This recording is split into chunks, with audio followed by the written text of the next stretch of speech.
Para falar com Camila Xavier, porque ela está acompanhada do deputado Carlos Jordi, filiado ao PL.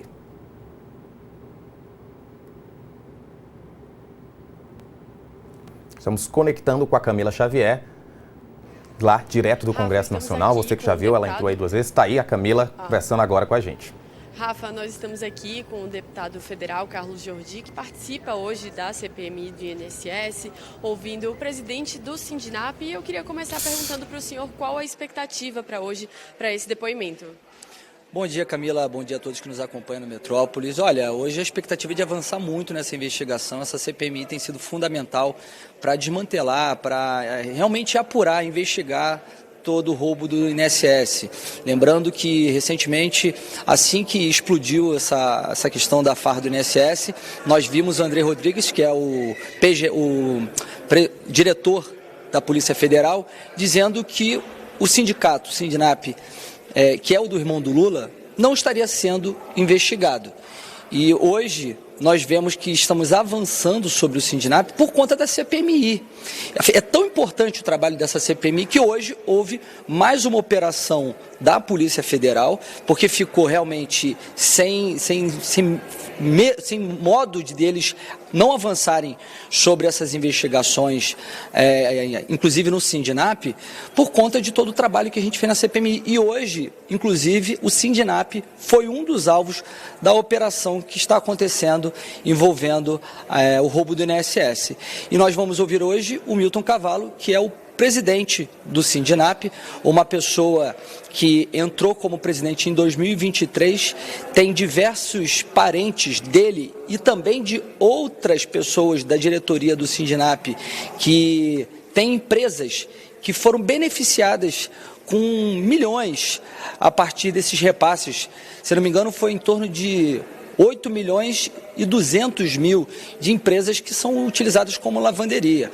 E nós queremos questioná-lo sobre as questões dos descontos irregulares, sobre essas empresas que são utilizadas como lavanderia, inclusive offshores que existem, inclusive da esposa do Milton Cavallo, e também entender qual é a participação do irmão do Lula, que é o vice-presidente do sindicato.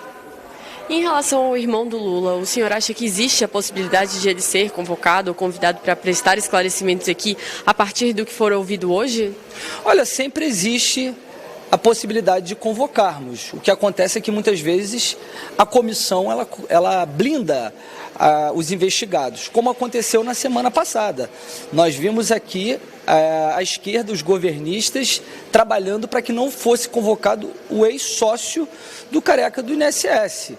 E não se sabe por quê. É evidente que há alguma participação de parlamentares, sobretudo de senadores, que ficam com medo de que essas pessoas possam soltar alguma coisa que possa incriminá-los. E com relação, evidentemente, com o irmão do Lula, é porque ele é irmão do presidente da República, evidente que ele tem participação, inclusive há imagens de que inclusive vocês fizeram a reportagem do irmão do Lula no sítio do Milton Cavallo, que foi construído no período de 2023, que foi quando explodiu os descontos do INSS. E por isso que nós queremos sim convocá-lo, a partir das investigações hoje, a partir das inquirições, das informações que nós obtivermos, nós vamos analisar se já é o momento de convocá-lo. Mas, como eu falei, há sempre essa questão da blindagem do governo, que não quer uma apuração imparcial. Eles querem, na verdade, construir narrativas. É isso que a gente tem visto desde o início da CPMI. O governo buscando construir uma narrativa de que a farra, o roubo começou no governo Bolsonaro, mas olha só, hoje o Sindinap é um dos sindicatos que mais tiveram arrecadação, mais descontos irregulares e não tem nenhuma relação com o governo Bolsonaro. E em relação a essa questão de blindagem, de possíveis convidados aqui para a CPMI, o senhor teme que possa haver hoje uma blindagem do Paulo Boldens, que era assessor do Davi Alcolumbre? Olha, não tenho dúvidas, Camila. O Paulo Boldens é uma figura central que liga o Congresso Nacional à farra do INSS. Porque o Paulo Boldens era ex-chefe de gabinete do Davi Alcolumbre, presidente do Senado e presidente do Congresso Nacional. Ele para quem não se recorda, em 2023 ele foi exonerado do gabinete de Davi Alcolumbre, porque naquela época explodiu uma denúncia de uma rachadinha que acontecia no gabinete de Alcolumbre, de R$2 milhões. Paulo Boldens matou no peito e disse que ele era o responsável e que Davi Alcolumbre não tinha consciência de nada daquilo que estava acontecendo. E aí o que aconteceu? Davi Alcolumbre exonerou Paulo Boldens, só que ele caiu para cima. Davi Alcolumbre colocou ele num cargo estratégico no Congresso Nacional, aliás, aqui no Senado, de conselheiro político do Senado, com um cargo de R$31 mil, muito maior do que o cargo que ele recebia como chefe de gabinete do Senado. E recentemente nós vimos investigações que avançaram sobre ele, mostrando que ele recebeu 3 milhões de uma empresa chamada Arpar. Essa empresa recebeu 50 milhões do Careca do INSS. Ou seja, o Careca do INSS repassou 50 milhões para uma empresa que passou 3 milhões para o Paulo Boldens. E o Paulo Boldens, ele tem sido ameaçado de morte por familiares de Davi Alcolumbre. É isso que está sendo cada vez mais veiculado pela imprensa.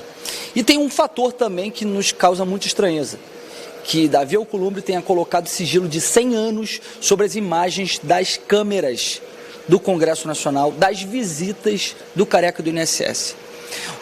Quem ele quer esconder, quem ele quer proteger é a si próprio. Nós precisamos entender, a CPMI não pode ser desmoralizada dessa forma. Nós vamos buscar avançar com esse requerimento, vamos buscar fazer a quebra de sigilo fiscal, bancário e telemático do Paulo Boldens para saber de onde são esses recursos, para onde estavam indo esses recursos, se há alguma relação dele com Davi Alcolumbre em todos esses recursos que foram desviados, que foram repassados a ele de forma ilícita por essa empresa que também teve recurso repassado pelo Careca do INSS. É importantíssimo, porque assim, fala-se muito em PEC da blindagem. Recentemente nós ouvimos aqui que a Câmara queria proteger corruptos.